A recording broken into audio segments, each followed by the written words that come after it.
আগামীকাল 23শে September new ইয়র্কে বসছে জাতিসংঘের ৭৯তম অধিবেশন এবং এই অধিবেশনটি বিশ্বের অন্যান্য দেশের জন্য যেমনই হোক না কেন বাংলাদেশের জন্য খুবই তাৎপর্যপূর্ণ। বিশেষ করে এই প্রথমবারের মতো বাংলাদেশের কোনো সরকার প্রধান বা রাষ্ট্রপ্রধানের সঙ্গে জাতিসংঘের অধিবেশনের ফাঁকে দ্বিপাক্ষিক বৈঠক হতে যাচ্ছে আমেরিকার প্রেসিডেন্টের সঙ্গে, একথা নিশ্চিত করা হয়েছে উভয় পক্ষ থেকেই।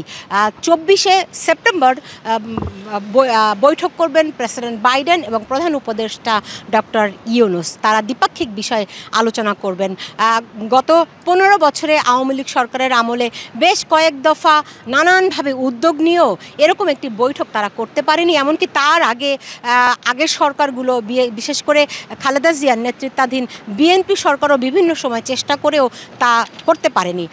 আরও যদি একটু পেছনের দিকে যাই, বাংলাদেশের ইতিহাসে ৭১-এর স্বাধীনতার পরে বাংলাদেশের কোনো সরকার প্রধান বা রাষ্ট্রপ্রধানের সঙ্গে একবারই দ্বিপাক্ষিক বৈঠক হয়েছিল আমেরিকার প্রেসিডেন্টের, তা জিয়াউর রহমানের সঙ্গে জিমি কার্টারের। এর বাইরে এরকম দ্বিপাক্ষিক বৈঠকের কথা নানানভাবে উদ্যোগ নেওয়া সত্ত্বেও কখনোই সফল হয়নি। সেই দিক থেকে বলা যেতে পারে যে ডক্টর মোহাম্মদ ইউনূস যেই বৈঠকটিতে অংশ নিতে যাচ্ছেন প্রেসিডেন্ট বাইডেনের সঙ্গে, তারা বাংলাদেশের যে বর্তমান উদ্ভূত পরিস্থিতি সেই পরিস্থিতি নিয়ে অবশ্যই আলোচনা করবেন।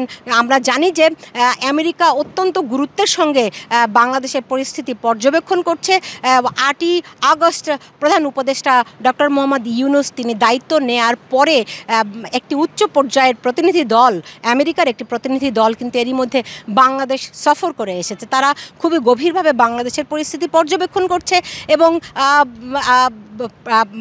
প্রধান উপদেষ্টা ডক্টর মোহাম্মদ ইউনূসের সঙ্গে প্রেসিডেন্ট বাইডেনের বৈঠকে কি কি বিষয় নিয়ে আলোচনা হবে তা সুনির্দিষ্ট করে এখনও পর্যন্ত না জানানো হলেও ধারণা করা হচ্ছে যে বাংলাদেশের যে উদ্ভূত পরিস্থিতি তা থেকে পরিত্রাণের উপায়, সামনে এগিয়ে যাওয়ার পরিকল্পনা এবং অর্থনৈতিক দিকটি খুবই গুরুত্বের সঙ্গে বিবেচিত হবে। সেই সঙ্গে গতকাল আরেকটি বৈঠক হয়েছে প্রেসিডেন্ট বাইডেনের নিজের স্টেট ডেলওয়ারে। সেখানে কোয়াডের যে 4 সদস্য বিশিষ্ট কোয়াড জোট রয়েছে সেই জোটের বৈঠক অনুষ্ঠিত হয়। সেখানে ভারত, জাপান, অস্ট্রেলিয়া এবং আমেরিকা এই 4টি দেশকে নিয়ে যে কোয়াড সদস্য রাষ্ট্র, তারা মনে করছে যে বাংলাদেশ পরিস্থিতি শুধুমাত্র ওই ভূখণ্ডের ওই অঞ্চলের জন্য গুরুত্বপূর্ণ নয়, পুরো সামগ্রিকভাবে অন্যান্য দেশগুলোর সঙ্গেও তাৎপর্যপূর্ণ। ফলে তারা ভারতের প্রধানমন্ত্রী মোদির সঙ্গে এই বিষয়টি নিয়ে আলাপ আলোচনা করেছেন বলে আমরা জানতে পেরেছি। সেখানে মোদির সঙ্গে ভারতের প্রধানমন্ত্রী মোদির সঙ্গে প্রেসিডেন্ট বাইডেনেরও দ্বিপাক্ষিক বৈঠক হয়েছে এবং সেখানে বাংলাদেশের বিষয়টি নিয়ে তারা আলাপ করেছেন বলে আমরা জানতে পেরেছি। এর বাইরে ডক্টর মোহাম্মদ ইউনূসের যে এই সফর নানান কারণে তাৎপর্যপূর্ণ, যদিও আমরা জানি যে তিনি প্রথমে 21 তারিখে তার এই যাত্রা সফর শুরু হওয়ার কথা ছিল, পরে নানান কারণে তিনি সেটা 24 তারিখে পরিবর্তন করেছিলেন। এখন যখন প্রেসিডেন্ট বাইডেনের সঙ্গে তার দ্বিপাক্ষিক বৈঠকটি নিশ্চিত হয়েছে, সেই কারণে তিনি একদিন এগিয়ে বাংলাদেশ থেকে সফর করছেন 23শে সেপ্টেম্বর।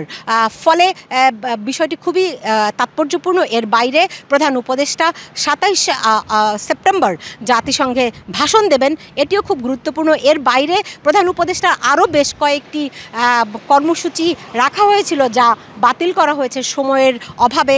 সাধারণত গত 15 বছর ধরে আমরা দেখেছি যে সাবেক প্রধানমন্ত্রী যখন জাতিসংঘের অধিবেশনে আসতেন তিনি একটি সংবাদ সম্মেলন করতেন, সেটি এবার বাদ দেওয়া হয়েছে। এমনকি নিউ ইয়র্কে বাংলাদেশের যেই জাতিসংঘ দূতাবাস রয়েছে, কনসুলেট অফিস রয়েছে, তাদের পক্ষ থেকেও একটি অনুষ্ঠানের আয়োজন করা হয়েছিল, নাগরিক সংবর্ধনার আয়োজন করা হয়েছিল, সেগুলো বাতিল করা হয়েছে। কিন্তু প্রধান উপদেষ্টা ডক্টর মোহাম্মদ ইউনূসের সঙ্গে অন্যান্য কয়েকটি বিশ্ব সংস্থার বৈঠক রয়েছে। এর মধ্যে IMF-এর সঙ্গে একটি উচ্চ পর্যায়ের বৈঠক রয়েছে। এর বাইরে যদি আমরা আরেকটু দেখি, সেক্ষেত্রে বলতে পারি যে বিশ্ব ব্যাংকের সঙ্গে বৈঠক রয়েছে এবং ইউরোপীয় কমিশনের সঙ্গে বৈঠক রয়েছে। প্রধান উপদেষ্টা মূলত বাংলাদেশের যে অর্থনৈতিক দিকটি রয়েছে সেটি এই সংস্থাগুলোর সঙ্গে আলাপ করবেন এবং কেমন করে বাংলাদেশকে অর্থনৈতিকভাবে সমৃদ্ধ করা যায় সেই বিষয়টি গুরুত্বের সঙ্গে বিবেচনা করবেন বলে ধারণা করা হচ্ছে। তবে বরাবরের মতোই যেই রাজনৈতিক ডামাডোল রয়েছে সেগুলো কিন্তু নিউ ইয়র্কে রয়েছে। প্রধান উপদেষ্টার আগমন উপলক্ষে আওয়ামী লীগ, বিএনপি এবং অন্যরা ভিন্ন ভিন্ন রকমের কর্মসূচি হাতে নিয়েছে। আওয়ামী লীগ এবং অন্য তাদের সঙ্গে কয়েকটি অঙ্গ সংগঠনের পক্ষ থেকে প্রতিবাদ কর্মসূচির আয়োজন করা হয়েছে এবং অন্যদিকে বিএনপি এবং এই সংশ্লিষ্ট রাজনৈতিক দলগুলো প্রধান উপদেষ্টাকে স্বাগত জানানোর জন্য প্রস্তুতি নিয়েছে। সাধারণত দেখা যায় যে প্রত্যেক বছরই একটা বিব্রতকর পরিস্থিতির সৃষ্টি হয়। এখানে আওয়ামী লীগ বিএনপি পাল্টাপাল্টি সমাবেশ করে এবং কখনো কখনো হাতাহাতি মারামারি পর্যন্ত সৃষ্টি হয় এবং খুবই উত্তেজনাকর পরিস্থিতির সৃষ্টি হয়। এবারও এমনটি হওয়ার আশঙ্কা রয়েছে। তবে সবার চোখ এবার বাংলাদেশের দিকে থাকবে।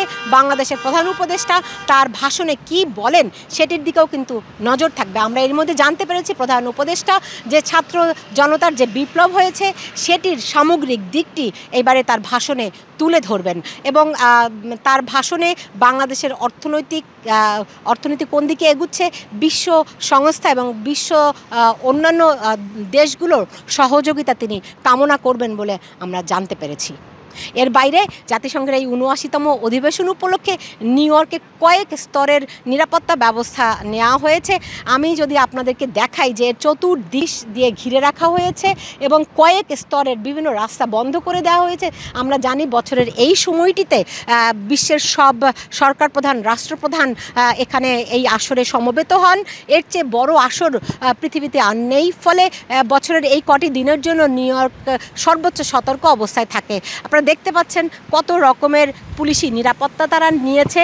রাস্তাঘাট বিভিন্ন জায়গা থেকে বন্ধ রয়েছে এবং টহল রয়েছে, আকাশে হেলিকপ্টার চলছে।